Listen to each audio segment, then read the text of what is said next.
NBS boks komanda tikko piedalījās boks turnīrā Vācijā.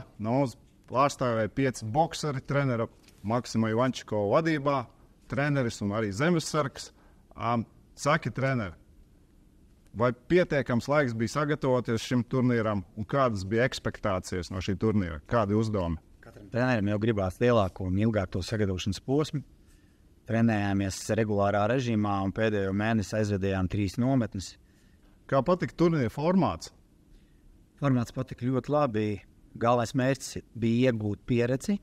Bija vairāki sportisti katrā kategorijā un bija apļu sistēma, tas katrs ar katru cīnījās.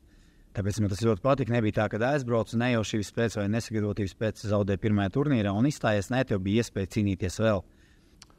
Bruno, vai tevi tas motivē, palikt profesionālajā dienestā šis turnīrs, un tu redzi, ka ir labas iespējas gan treniņam, gan piedalīties sacensībās ārpus Latvijas.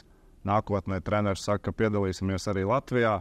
Vai tas tevi motivētu palikt un varbūt ieteikt arī kādam citam profesionālu dienestu? Jā, noteikti, manuprāt, šādas iespējas, kas arī pēc šī pavēršas, kaut kas personīgi noteikti ļoti negaidīts, un noteikti arī maina manu to skatījumu šo visu pozitīvā gaismā. Un arī runājot par citiem cilvēkiem, ja es pēc tam iesaku, tad noteikti tad es pasniegšu to viņam vēl pozitīvākā gaismā, tā ka šis ir tikai bonus. Labi, paldies par interviju un novēlam labus treniņus, gatavošanos nākamajām sacensībām un panākumus.